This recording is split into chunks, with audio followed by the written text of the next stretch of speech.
Olá, senhores, sejam muito bem-vindos ao Física na Rede. Com vocês, o professor Marcelo Martins. Na aula de hoje, faremos uma abordagem a respeito das pressões exercidas sobre as superfícies. Para isso, tomemos como exemplo uma pessoa deitada sobre uma cama de prego.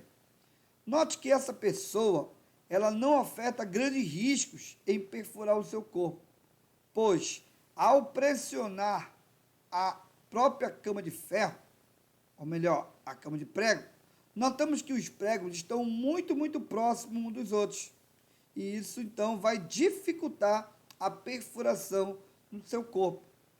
Isso acontece porque a definição atribuída ao ato de pressionar está diretamente vinculado à aplicação de força e o como essa força se distribui sobre uma superfície.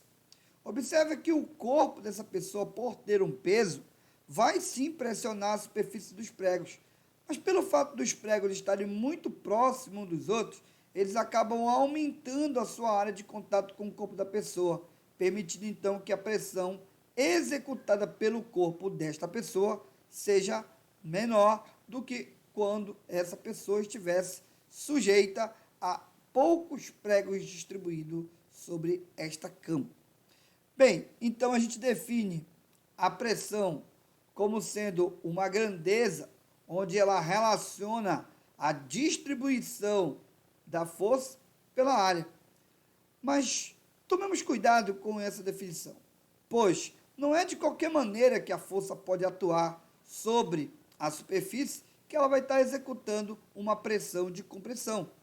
Para que ela então atue executando pressão na superfície, é necessário que a força seja direcionada de forma perpendicular à superfície. Vejamos na figura aqui, ó, eu tenho uma força que forma um ângulo alfa com a direção perpendicular, e mesmo que essa força apresente outra componente, como a gente poderia destacar aqui, ó, eu também poderia ter uma componente dessa força na direção paralela à superfície, e a gente vai notar que essa componente ela não vai estar executando uma pressão, pois ela vai atuar de forma paralela à superfície. E apenas a componente perpendicular é que vai estar exercendo pressão sobre a área.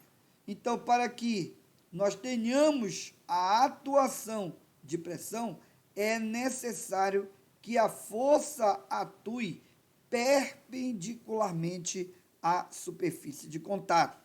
A unidade estabelecida para a medida de pressão do sistema internacional é o Newton por metro quadrado, mas também pode ser utilizado o Pascal, que é dado por PA. No outro sistema CGS, que é o centímetro grama segundo, a unidade de força é dado em Dina e a unidade de área em centímetro quadrado, originando a unidades denominada de bária, como uma homenagem ao barômetro, assim como o Pascal é uma homenagem ao Blaise Pascal.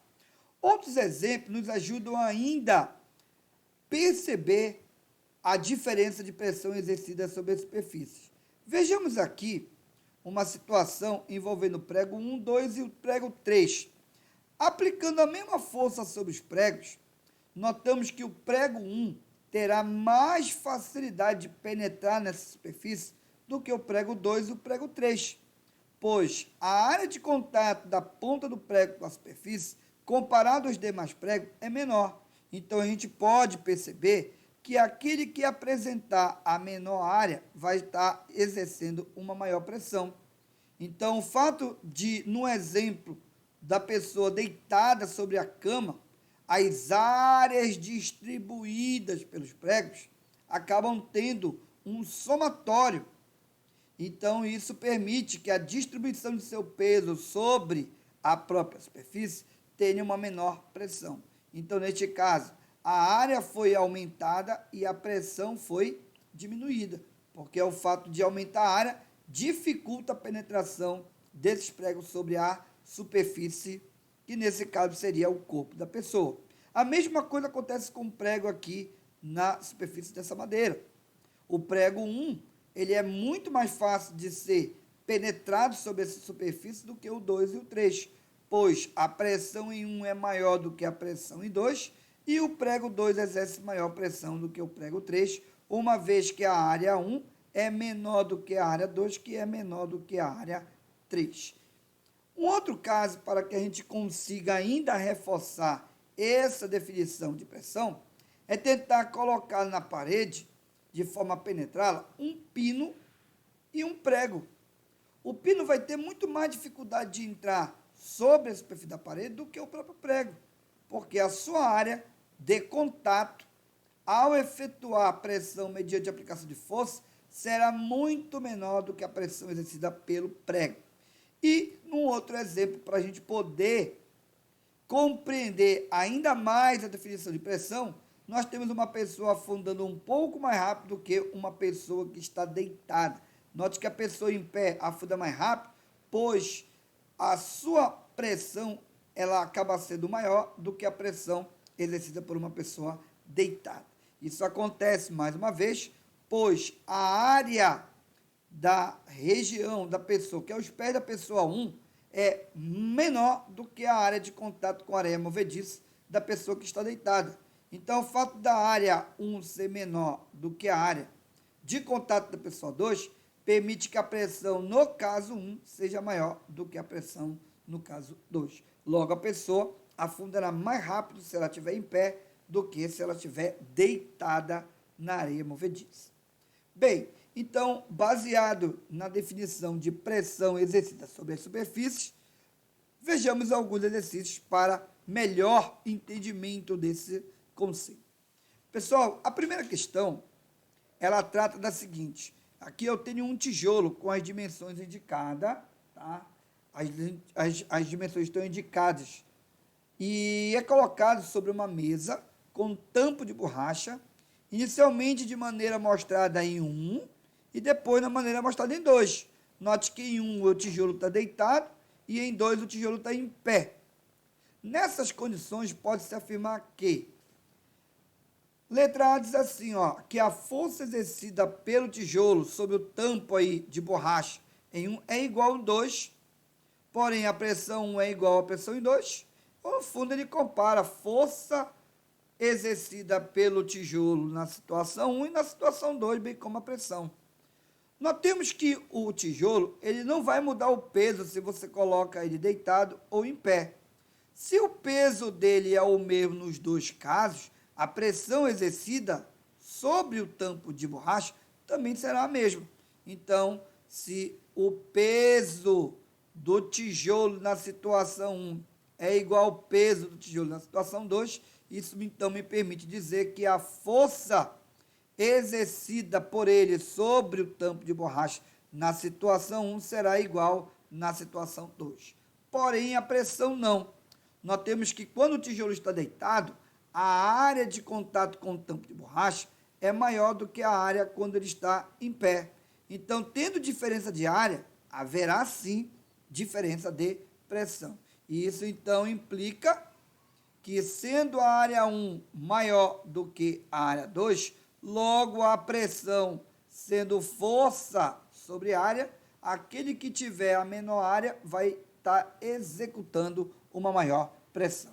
Então, isso me permite garantir que a pressão em 1 acaba sendo menor do que a pressão exercida por 2. Então, apesar de terem a mesma área, a mesma força atuante no tampo de madeira, de borracha, melhor dizendo, não aplicarão a mesma pressão, pois a pressão em 1 será menor do que a pressão em 2, garantindo assim a alternativa correta como letra C.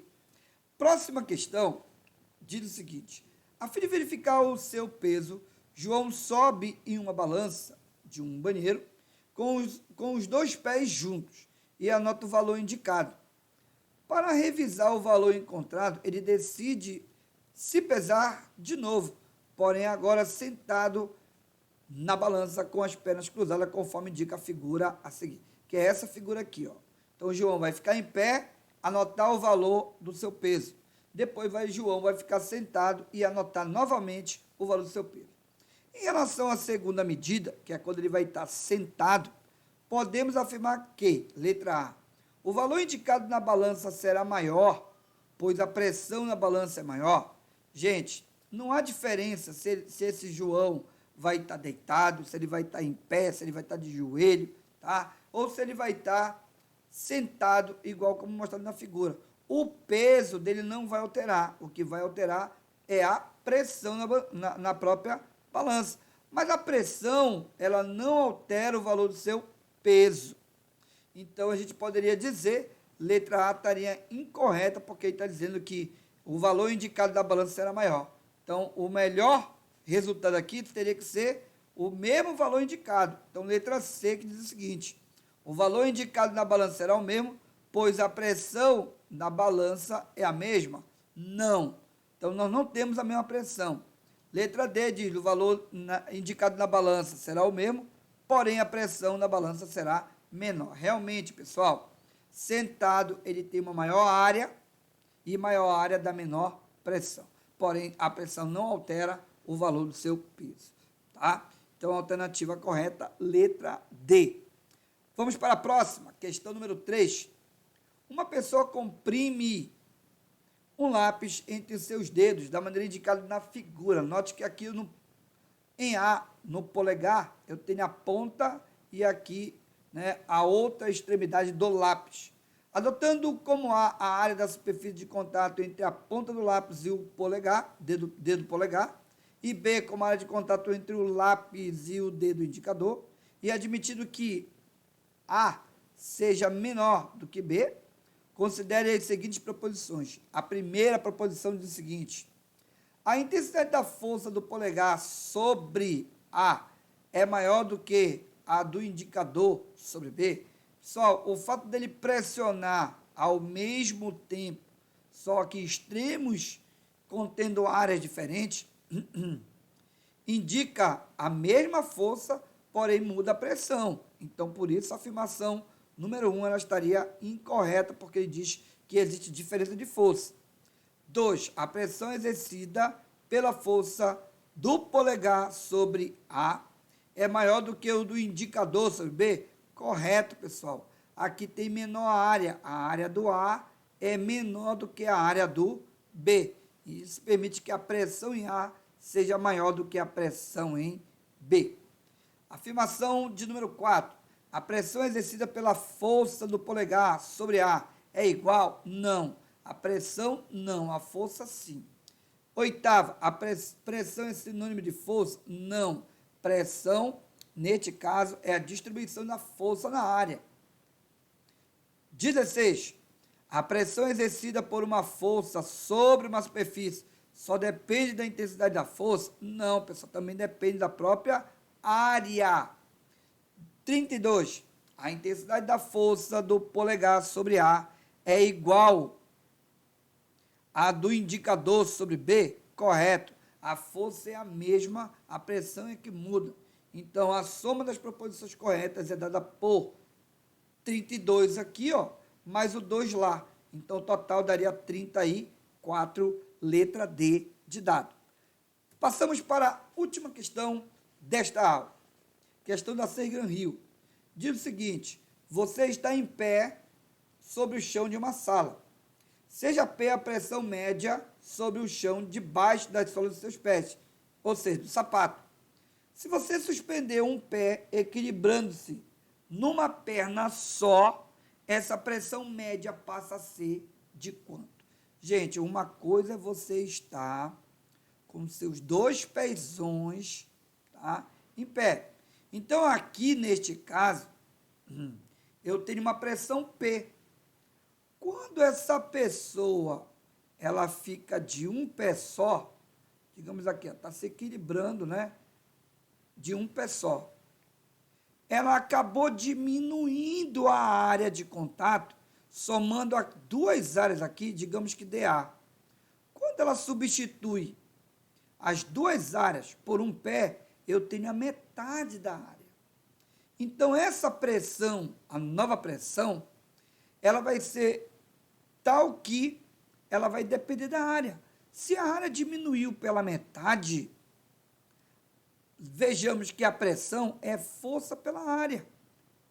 Então, como ela depende de forma inversa da área, porque a força é constante, que é a força do próprio peso na superfície, então a própria pressão é inversamente proporcional à área.